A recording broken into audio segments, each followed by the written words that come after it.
All right, and I'll have you bring your thoughts to a close.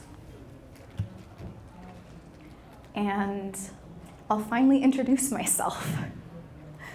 My name is Izebel. I use they or she pronouns.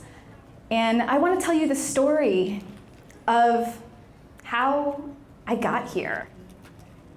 My background is in public health education. I started off doing HIV prevention work and then rapidly shifted into intimate partner violence primary prevention education.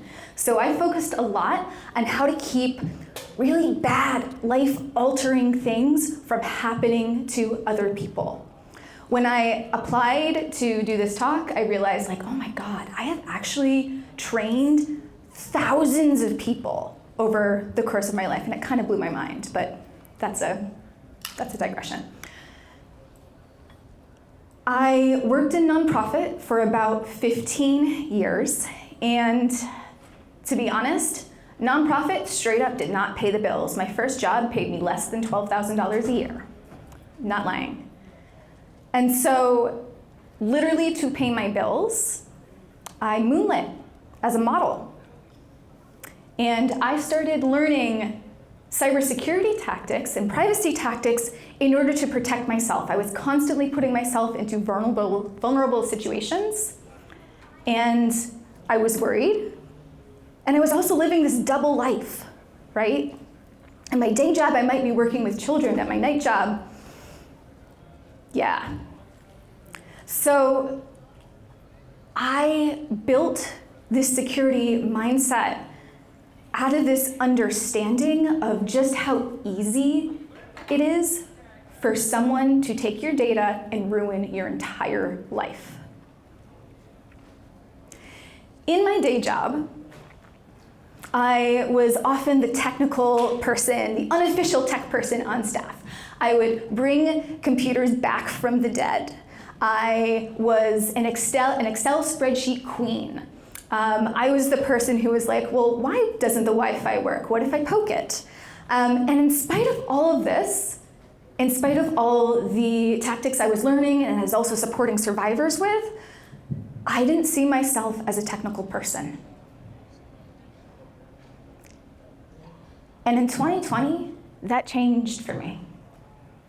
I attended a workshop put on by members of the Hacking Hustling Collective and some folks from the Electronic Frontier Foundation, and magic happened. EFF and Hacking Hustling did one thing that I think they still do this, like pretty cool, which is they put their education, their technical education, into context. So back in 2020, I was learning about encryption and how does encryption work, but within the context of the Lawful Access to Encrypted Data Act. I don't know if anybody here remembers that. It's fortunately dead now, I think, but it was all about like our government wanting to put backdoors in. And so I was learning this stuff within the context of understanding how it would impact me, how it would impact the people that I worked with, and everybody that I cared about. And that was really important. It lit this fire in me. In that workshop, I think it's also worth mentioning that for the first time, I was learning technical things from other women and queer people. So I left that workshop with two understandings starting to bloom within me. One, that I was smart enough to understand everything they were talking about, and that was the first time that it happened to me. And two, I was starting to understand that technology was power, and that it was power that I could take hold of, that power that I could help my communities take hold of, that we could use to protect each other. And so within a month of attending that training, I was building cybersecurity guides for activists. I was trying to get people off of using like Instagram and Snapchat to organize. I was learning about mesh networking. I started learning how to code. And my world just opened. 6 years later, I am now I have a small security and privacy consultancy. I am a volunteer and an organizer with Techies for Reproductive Justice. You can look us up, we do cool stuff. And we're still recruiting. And then I also work for a cybersecurity and IT company. I'm here, I should say, as myself. I'm not representing my employer. And also with my employer, if you're watching this is not at you. I started designing this talk long before I worked for you. In all of the roles that I now hold, I work with lay people. I help them understand technology. I help them apply it to their lives. And we figure out how things work together. I do a lot of education, a whole lot, one-on-one. I lead trainings. I do PowerPoint-free workshops, which is really great. Part of me hates that I'm using PowerPoint right now, but. So this topic is really important to me. When I'm out there working with folks, I'm seeing a lot of people right now who are scared. And why shouldn't they be when there's all this stuff happening, when they are bombarded with this information? On the bright side, folks are starting to gain an awareness of, oh, I have data, my data exists, and it can be used to harm me, right? So that's great. There's also a lot of folks who are stepping up to fill this need that is arising within our communities. I think that's awesome. I want to encourage that. And I see a lot of folks who are going out into their communities to teach about cybersecurity, and they're coming from a corporate context. And that has some ways of doing things that go along with it that I don't think always work so well. And I'm seeing folks, there goes my mic. I'm seeing folks fall into some traps. And I want to talk about that. I'm seeing a lot that's not working, or that I think can be working better.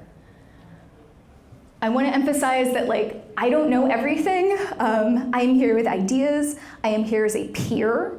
I don't think I know more than anybody else here in the room who's out in your communities also doing education. I'm just here to present some ideas, and I'm hoping to also learn from you. So I do want to hear from you throughout this time we have together. So let's talk about it. When I'm working with other trainers to build trainings, I'm usually seeing them focus on just a few things, primarily content. How much can I pack into this 1 hour that is all that I will have with these people?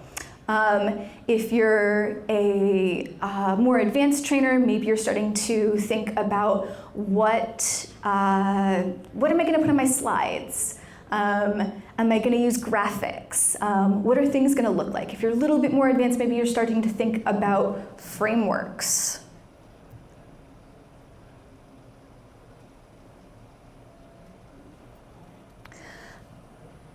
Maybe if you're a really advanced trainer, you're starting to think about how do I explain things in simpler language, which is great. So I think we start off with the best intentions when we're going into trainings. And somehow things still go wrong. So I want to talk about what's not working, and I also want to hear from you. I'm going to start us off. The thing that one of the things that drives me crazy is death by PowerPoint. Oh my gosh, I'm seeing a couple people nod in sympathy. A couple people are giggling. They know what I'm talking about. You know what death by PowerPoint is. There's a talk on YouTube. It's a TED Talk. You can look it up. It is by a guy named David J.P. Phillips. I'm not going to get into everything that talk covers. Go watch it yourself. It's less than 20 minutes. I recommend it. Death by PowerPoint. I hate it. What are some things that other folks are seeing that are not working? Yeah? Being overly technical to people who aren't in IT and just boring them with acronyms. Yeah, boring people with acronyms, being overly technical. Yeah, what else? Yeah. Lots of talking to them and not giving them the chance to engage and try things. Absolutely. Talking to people, talking at them, not giving opportunities to engage, not letting them try things. Yeah. Awesome. Yeah. Context removed training where it's hypothetical and not what you're actually doing. Oh my God, yes. I heard context removed trainings where everything's hypothetical and it's not anchored in the realities that people are dealing with. Yeah. Yes? Not telling your learners what you're trying to accomplish. Not telling your learners what you're trying to accomplish. Yes, I skipped over that part, didn't I? My hope here is that you walk away with one or two things to try. That's what I'm trying to accomplish, so I'll backtrack and address that. Thank you. What else isn't working?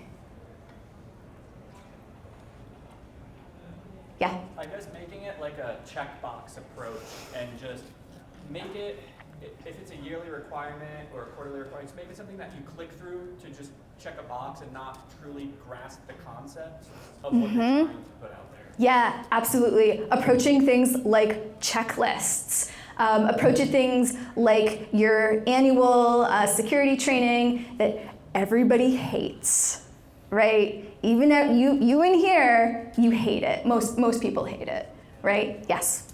Complex scaffolding.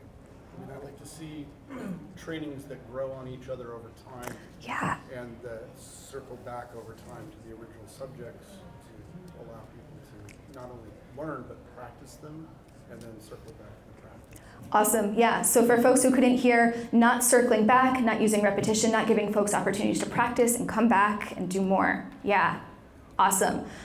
I want to add in also that people are getting overwhelmed, especially in community trainings, right? A lot of, I keep seeing this over and over again. Like, we bombard them with information, and then at the end, they're just like, oh my God. Like, and they don't know, you've given them everything they need to do, but there's no way they can act on it because emotionally, they're overwhelmed. A lot of folks are also just anxious, and maybe they leave even more anxious than when they came in because they've just learned like how scary it truly is out there. So there's a lot of stuff. Another one that I see, two more I want to specifically call out, tool evangelism. I'm a little guilty of this. There are some tools that I think can do no wrong. But what I mean by this is, I'll give you an example. I had a neighbor who came to me for support. Somebody told her that she should get a burner phone for when she travels because she goes to protests sometimes. And so she went out, she bought an iPhone because she knew that that was going to be the better option. And what did she do? She logged in with all of the same stuff and put all the same stuff on there until her so-called burner phone exactly resembled her default phone. Then she was like, wait a second, what? Yeah. So things weren't explained to her. She wasn't given a framework to think about things. Right? And then she went out there and she spent a lot of money on something that was completely ineffective, right? Another thing that I see is like gatekeeping and weird hierarchies. And I'll get on my soapbox about this. We as technical people, I don't think it's good when there goes my mic again. I don't think it's great when we are held as like the sole keepers of knowledge and when that is reinforced. We are expensive. We are hard to access. And if we are not teaching others that this is within their grasp, we are doing them a huge disservice. Okay. I think there's also, on our part, some misplaced expectations that if we're doing an hour training, people are going to remember everything that we say. I think expecting feelings not to matter is a misplaced expectation. The longer we sit, the more people will learn is another one that I see, where that talking at people leads to learning. I'm doing it right now. I want to ask, why are we doing things this way? right? Especially in the context of community trainings, we don't have to. We're on our own time. We have room to play. We can experiment. We can do things that don't work and try to do things better the next time. We have room. Okay, so here, I want to go back to this question that you all kindly thought about at the beginning. What makes a good teacher? Or what makes a great educational experience? I see people put down care, knowledge, practice, understanding. Teachers are open, curious, being relatable to your audience. Good teachers motivate curiosity and continuous learning. They have passion. Ooh, someone put a fire emoji next to that one. Nice job. Let's see if I can scroll down here.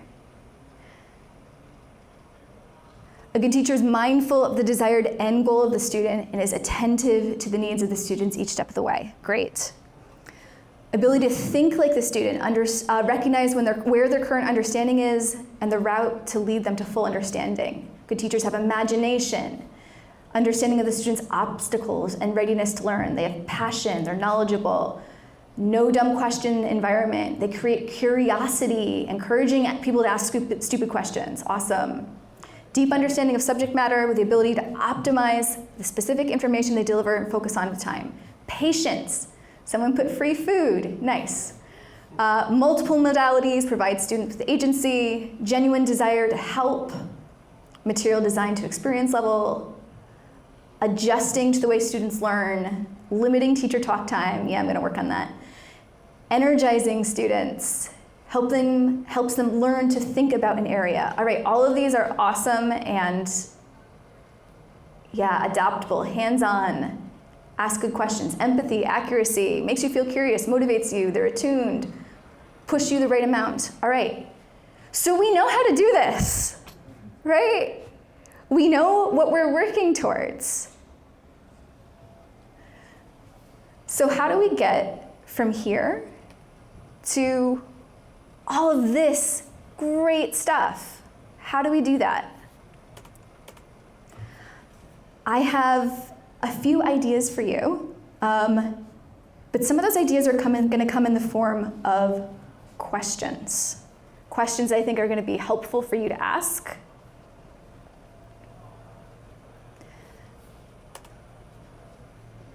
So I'm actually asking this. What can participants get from you that they cannot get from watching a YouTube video? Yeah. Interactivity. Yeah, interactivity. Yes, in the back. Eye contact. Eye contact. Yeah. What else? A personal experience. Personal experience. Yeah, you're a human, right? Maybe you're a human who has some things in common with the other people that you're sharing space with, right? That was meaningful for me somehow, not in a conscious way, but in a subconscious way. Yeah. Feels more real. Like I'm more likely to do something that someone in front of me is telling me about than a random YouTube video. Yeah, absolutely. This is backed up by some neuroscience research. We learn better in community. We learn better when we're learning with real people. It's pretty cool. Yes? A tailored experience that Yeah. can change as you ask questions. Oh my gosh, yeah, a tailored experience. Right. Any other thoughts? Yeah. Real recognition and real celebrations. Yeah, love that. That's so important. They said real recognition, real celebrations. I might add on to that attunement, being able to tap into where people are, celebrating with them, adjusting to where they're at, things like that. So sometimes when I do this as a workshop, folks just say like, oh, you can answer questions. And I think the answer to this question is much bigger, and it's something to hold on to as we go into trainings. It's something to be thinking about as we put things together. Another question I want to ask, what is the most important outcome of the trainings that you facilitate? What do you think? Go ahead. Measurable improvement. Okay, measurable improvement. Yep. Actions. Actions, love it. I think the actual engagement of the user either a lot of time, because just from my experiences, if the engagement is low, then I can pretty much almost assume that the actual result is going to be not very favorable. Yeah, that's great. But if there's actual engagement, then I kind of gauge the whole training by itself as well. Awesome. Actual engagement, just for the recording, I'll say that. Yes? Trust. Trust. Yeah, so important, right? You want people to trust you. You want them to come back to us. Okay, I have one more that I want to put forward that I think is critical, especially based on all the things you just told me when you answered through that QR code. It's how participants feel when they leave. Some of you are starting to touch on this. Anybody know who this is? Who is it? LeVar Burton. Yeah, Geordi on Star Trek, also the star of Reading Rainbow. LeVar Burton is my hero. When I was a little kid, every day after school, I would go home, I would watch Reading Rainbow. 30 some odd years later, do I remember the contents of those books? No. But I remember what LeVar Burton taught me, which was to love reading. He inspired me with a passion for reading, which gave me so much good stuff in my life.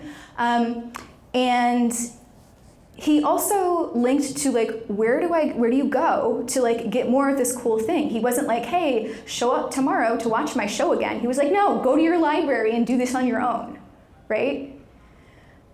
So when I'm thinking about how do I make my trainings when I'm working with community members better, I think about how do I be like LeVar Burton? Part of that, I think, is engaging with a lot of enthusiasm. I want to inspire people to care about this subject. So, I'll get into, MFA is cool. YubiKeys are freaking cool, right? We do these things not out of compliance, but because they're cool, right? Okay. Another thing that I think ties into this is, I just want to highlight again, don't gatekeep. Emphasize that knowledge is out there. LeVar said, go to the library. You don't have to go through me. In all of my trainings I do with community members, at the beginning, I tell folks, I am just here as a guide. You can learn everything I am going to teach you out there for free on the internet on your own. And I emphasize that because I think it's super important. So if we think about how we want participants to feel, curious, motivated, interested, inspired, comfortably challenged, a lot of things y'all came up with earlier, have this be your North Star, right? How do you have people walk out the door feeling all of those things that you want them to feel? Another thing, somebody touched on this, is we want folks to actually learn something, right? We want them to gain understanding. How do we do that? Well, let's talk about some tactics that help participants learn. Here are some cool hacks. I promised in my description I would give some cool hacks. 1, 90 minutes is pretty much the max amount of time that somebody can pay attention. This came up in the last training that Travis did earlier today. Spaced repetition, I think somebody else mentioned this earlier.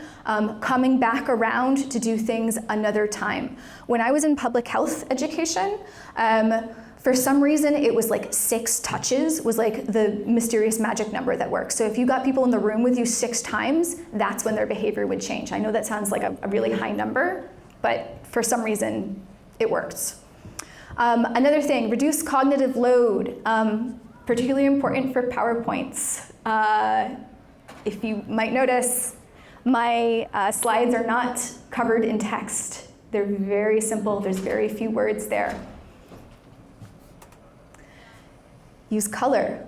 Color is linked with information retention, so are images and simple graphics. If I'm showing a graphic and I can't understand what it means in 4 seconds or less, it's not a good graphic. Another thing that I think is great is humor. This is my most impactful slide. Anytime I show this to real people, they will laugh. Somebody in the audience giggles, and somebody feels kind of embarrassed and don't know, maybe they're like a little ashamed, but like, you know, they laugh because deep down they understand. This is like super simple, it's a little funny. And afterwards, those people who have giggled because they're embarrassed, what do? They come and talk to me about like, okay, fine, how do I set up a password manager? Another tactic that I want to highlight is emotional connection. There's a reason I told you all about myself at the beginning. Some struggle is always going to be better than passive consumption. So giving folks opportunities to engage with what you're talking about, try things out, as somebody mentioned earlier. And then giving folks frameworks to think about over rules to follow, moving away from checklists. So with that, I'm going to show you some neat frameworks, and then after that, I want to hear from y'all about some of the things that you are doing that you have found useful. So this guy is Paulo Freire.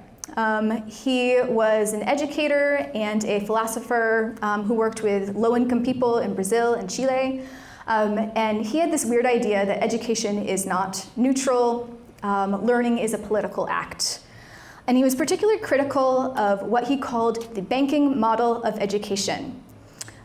In the banking model of education, students are viewed as empty vessels to deposit knowledge into. It's kind of dehumanizing, if we're honest. It also reinforces some of those power dynamics that I mentioned earlier, like this idea that like I am the knowledge holder and you are the passive receiver. And I think that's not great, because that leads to text solutionism and misunderstandings. I hear people coming to me who say, I use Signal or I use Proton Mail, so we're definitely safe for monitoring. Or there's no way that there's malware on my device, I use a VPN. Yeah, this is what happens, I think, when we just try to deposit knowledge into folks without giving them anything else. I am not an expert on Freire, and there's like a really rich body of work. I recommend looking him up. But there's a few ideas I just want to dig into quickly. Problem posing, dialogue and co-learning, critical consciousness, and then this idea of knowledge action reflection loops. In problem posing, we start out with participant-generated scenarios. We analyze them together, and we as the experts are there as facilitators. Someone in the earlier talk today brought up as a comment like, hey, maybe you should ask the people you're in a room with, like, what do they already know and where are they starting from, right? I think this is great. This leads to, some stuff that actually ties into neuroscience, emotional connection. It leads into problem solving. It gives folks practical knowledge. So we might start off by asking the question, well, what happens if someone infiltrates our group chat? And I, as the expert, might say, what information would be the most dangerous if it fell into the wrong hands? That's our starting place. In dialogue and co-learning, that kind of ties into that. There's horizontal conversation, meaning we are on a level playing field, or we're trying to be on a level playing field as experts and participants. We're starting from the learner's reality, and we're there to bring some of the technical chops. I think this leads to more nuanced security decisions for folks. One of my pet peeves is like that popular advice of like, don't bring your phone to a protest, and like, yeah, okay, but what if I have a disability and I need my phone? What if I'm a parent and I need to stay in touch with the folks who are taking care of my child? What if I'm in a strange place and I don't even know how I'm gonna navigate to the protest, like if I don't have a Maps app, right? So if we use dialogue and co-learning, if we're talking with folks, we do in public health, we might think about this as like harm reduction, right? How do we prepare you to go into this situation that we know is going to be risky and keep you as safe as possible? How do we adjust this to work for you? Okay, critical consciousness is this idea. This is what EFF did for me. They connected personal experience with social, political, and economic forces at play. So all of this stuff is what is on a lot of people's minds, right? And a lot of it ties into social, economic, and political forces. And if we start to understand what's at play and how it works, from there, we can start to take action towards self-determination. And that is what I did, and that is what I try to do for others. So if we do this, I think it leads to more accurate threat modeling. I know it leads to better engagement beyond the lesson, and yeah, it leads to a sense of empowerment, which is pretty awesome. I also have this idea from Freire of a knowledge, action, reflection loop. You put things into practice, you look at what worked, what didn't work, what was challenging, and then you go back and you change things, and then you repeat, right? This is also one that I think ties into neuroscience. When we're hands-on, we learn things better, so we try it out, we evaluate it, we go back, we adjust. It also ties into this idea of spaced repetition. So, okay, we're revisiting these concepts and seeing if they still apply, what adjustments we need to make, and yeah, we get improvement over time. All right, so I just gave you a whole lot to think about. And as I said at the beginning, we are here as peers. So I want to try to break you out of this moment of like, oh, you've just been sitting for like the last 10 minutes passively consuming information. I want to hear from you. What are some things that you are doing when you are going and you are teaching yourselves that you see are working? Yes. So from experience, like I took over as security manager where I started working. I'm going to hand you the mic. Yeah. And most of the people who were on my ship were very young. They were like 18, 19 years old. So I'm like, how do I make this fun for them? How could I gamify it and get everybody engaged? So as soon as I walked up, before I even started a PowerPoint, I'd point to the youngest person in the crowd. I said, whose responsibility is security? And then they're like, oh, it's everybody's responsibility. And I'd say, hey, give me an example. And then I would turn it into a giant room conversation and then say, give me an example of what a security threat is. And then I'd look at the next person like, why? Like, what kind of security threat is that? And just turn everybody, and I turn it into a giant chat, basically. Yeah. And in my head, I'd like have what I want to cover. So. That's freaking awesome. No death by PowerPoint. No death by PowerPoint, just conversation. And I saw you had your hand up. So I'm not sure I can follow that one because that's great, but one of the things I found in teaching how to recognize phishing is you put examples up. Mm-hmm. Gee, the CEO sent you an email asking you to buy gift cards. First of all, why is the CEO emailing you, especially on your personal account? Why are you buying gift cards to the CEO? I mean, you start with an example. I had a colleague I co-trained a group of people with who pulled emails out of the spam filter, partly because his internal customers are saying, oh, the spam filter's not working, we're not getting any spam. Wait a minute, it's working just fine. He created a persona for the training called Fake Mike. Real Mike, the CEO, was laughing in the back of the room during the training. So that's actually something I do in my trainings for like my main job now. We use real examples. And one of the fun things I'll do in there is I'll also put side by side like the fake Dropbox phishing email and then like a real Dropbox email, and we'll see like which one is real. And then we also look at the ones from that are spoofed, like this was an email you were expecting from a real person who exists. So yeah, real examples, awesome. Here, I'll stand up. I won't say where I work, but I work for a company that does experiential AI training. And what we just recently did what he just said, except have an AI talk to a person directly about something they just clicked on and say, why did you click on this? And then have a back and forth with an AI that's all recorded. And then there's a rubric behind that says, by the end of this, the user should be able to recognize the points in this email that are spam indicators, and it takes about 5 minutes. Nice. What a cool idea. I think I saw some folks in the back there. What else are you seeing work? Yeah.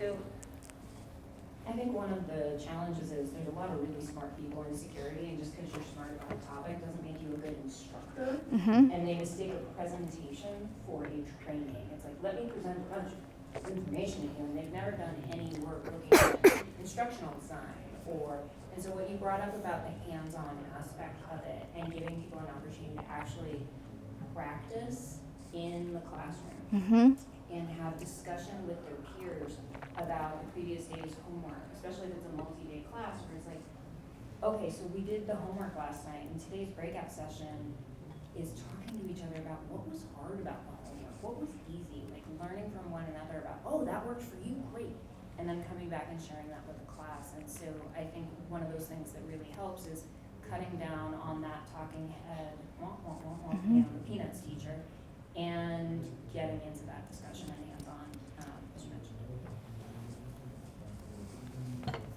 Love that. I think that also sort of ties into that idea of like the knowledge, action, reflection kind of loop. Yeah. Anyone else? Yeah, go ahead. So we use real-world phishing training examples, but we also do knowledge checks. So Mhm. if someone gets a wrong answer, we do feedback loops of why they probably thought that was the right answer. So they're not only just like clicking through these knowledge checks, they're learning to why they assume that so that they can do better for next time. That's awesome. Yeah, great idea. So I was gonna add in something that we have to do with our training specific for technical engineering side. Thank you. So in this regard, somebody who's heavy technical, like kind of security engineers, in this aspect is we advise them to actually teach that specific topic. Because a lot of times a good way to both reinforce your learning habits, it's also to provide this as a teaching tool to somebody else. So a lot of times kind of going off of somebody who mentioned over there saying it's like make them come back and give feedback. And our kids be like, hey, who's good at this topic? And that's a lot of times how I was asked as well is, can you tell us something you know about this? And then we can kind of stem off of that because it kind of plays off both the confidence aspect as well. If somebody's confident enough to talk about it and kind of is well versed in the topic itself, they'll be able to relay the information very eloquently specifically as well. So that's kind of one of the big ones we use as well. Yeah, I think that ties into like this idea of like learning in community, which somebody else mentioned in an earlier, my mic keeps going in and out, earlier training today, or an earlier talk today, which is pretty cool. I think I saw over there.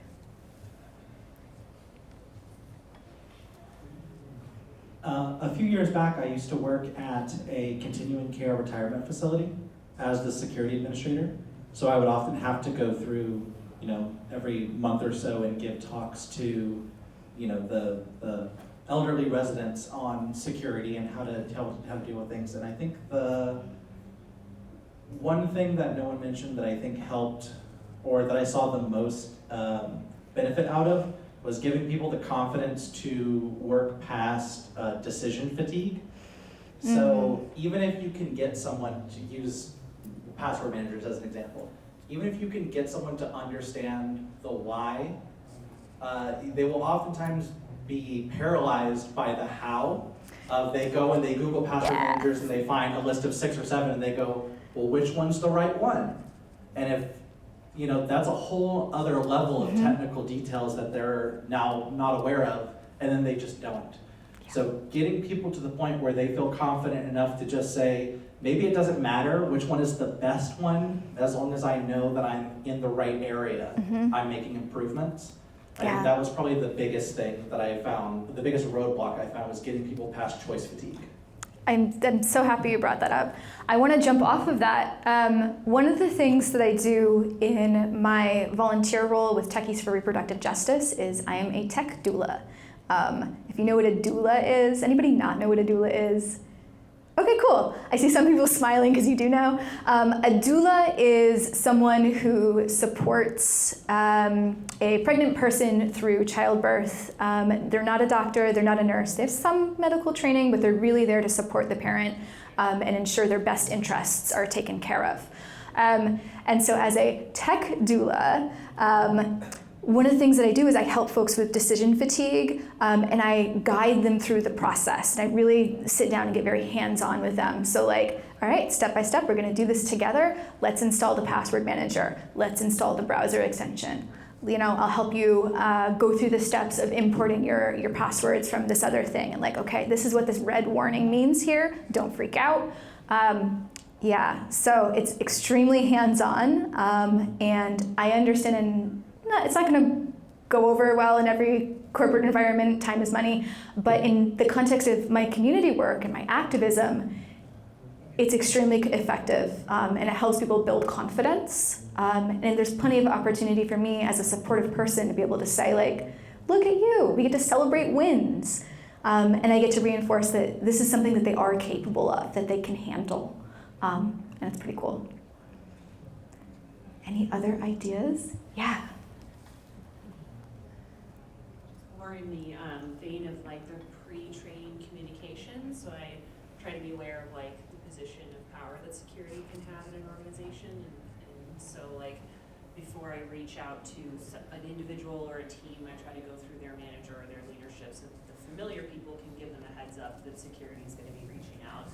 And then kind of prepare them with like, this is why they're reaching out, this is what I'm going to try to accomplish when we do meet, and then just kind of set that up hopefully a couple weeks in advance, just to give them time to get used to the idea of talking to security. Yeah, I think that's great. Recognizing that security can be really scary, and giving some care for that relationship is awesome. Yeah. I also want to ask, are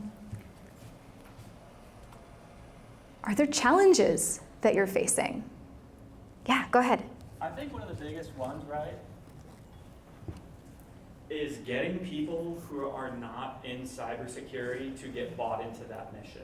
Mm-hmm. So that's why I feel like being relatable to your audience and not, like you said, not talking at them or trying to play the IQ Olympics and explain how much smarter you are than them. Explain the why it's important, and like start really, really low and get complex over the hour, and just be relatable and be understanding that, hey, maybe somebody who is a mechanic that's going to security awareness training doesn't know what a VPN is. So like, don't talk down to them. Let's show them what that is so they can be safe. Yeah, there's so many awesome things you just touched on in there. I see another hand in the back. Yeah, and kind of building off of that, at least from what I know from my field of work, is finding out the thin line where IT ends and security starts.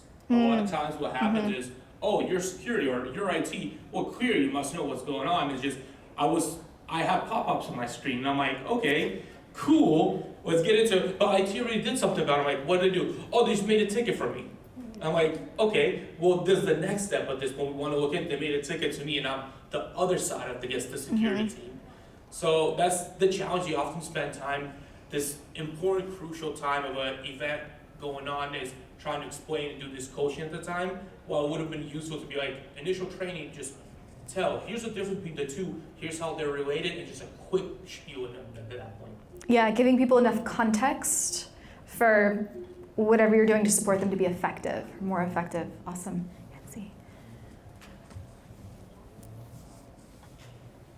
To also go off of the first gentleman's point, I would add that the biggest issue I see is kind of pushing past the mental barriers that people have built up over a long time of convincing themselves they're stupid. Totally. Right? There's this kind of idea of, we have a lot of platitudes, and we've said some of them today, not that I think it's inherently bad, but one is, whose job is security? It's everyone's. You say that to a group of people, and for someone who has spent their entire life being told they're dumb for not understanding technology, that they just roll their eyes. They say, it's my job and I don't understand it. Well, I don't understand my job very well, clearly. I'm not very good at it. And it's very difficult to convince them that that's a facade. They have the capability. They're not stupid. They just, it's this this buildup of lack of confidence, right? And it's like a wall that I don't have an answer for how to get past it once it gets bad enough. But I think that's probably the biggest challenge I've seen. I think my personal answer to that, I've already had on screen, which is feelings matter, right? I think one of the most important things folks can walk away from a training that you do, like one of the most important things they can walk away with is feeling like they can actually understand something, feeling like they're capable, feeling interested, feeling intrigued, feeling that sense of trust that you're someone they can go to for more questions. And I don't think we get there through PowerPoints, through rushing. I think we do a better job getting there when we take time for emotional connection, for conversation, when we take time to start in the realities that people are living in. And I won't say like it's not hard. I won't tell you like how many, I think I was a little bit that person. I had a lot of that like internalized sexism. I think that, made me feel like, oh, well, my friends are technical, but that's not me. And after enough time, it finally hit me that I was smart enough. So I think if it's possible for me, I think it's possible for everybody else with enough care. Okay, let's do like one more. The last challenges folks want to bring up? Yeah. I think balancing time constraints with the desire for having that human connection, so scalability. Totally. Yeah, I think especially if you are working within the context of your day job, and let's be real, like even if you're working in the context of community work, like we all still have limited time. And I think just knowing what can be possible if we ask for more time, if we ask to structure our trainings differently, or if we just ask like, hey, what if instead of doing two security trainings a year that are going to be on the same content, what if we split the content and we have a little bit more time to dive in, right? Even just knowing what our guiding light is, we can start to think creatively about like, well, how can we work within the confines that exist within our jobs? I'm not going to say it's going to be easy, but I think it can help. And then again, I think a lot of what I've been talking about has been community trainings in that context where I do think there is more freedom and we don't have to do it the way we do at work, right? We can experiment, we can have fun. Yeah. Okay, so I want to thank you all so much for your thoughts and your insights, your challenges, your questions. I want to close just by saying teaching well is one of those ongoing cycles. It's ideally we get that knowledge action kind of reflection loop happening again. And I want to give us all the opportunity to continue to engage. So here is my current Signal username. There is also a Signal group you can join to continue this discussion, and I encourage you to do that. There's a lot of knowledge in this room. There's a lot of folks who I can see nodding their heads that are dealing with the same kinds of challenges, and maybe you didn't see them because maybe they're behind you or over on the other side of the room. And I think we can all do better if we learn from each other. So I'm just proposing one simple little Signal group as a way to do that. Just as an example, somebody threw me into a Signal group with 3 other educators last September, and we are doing very cool things now. We are friends, we live in different parts of the country. Some of us, we get to visit each other when we're in each other's cities, which is very cool. And we have become better educators as a result of just having these casual conversations with each other. Just in a Signal group. So I want all of you to also have the opportunity to do that and continue to engage. Feedback is a gift, so if you feel compelled to give feedback, you can do so at the session link here. And I want to say thank you everybody for taking the time to be here today, for taking the time to care about the communities that you serve and care about each other. So thank you.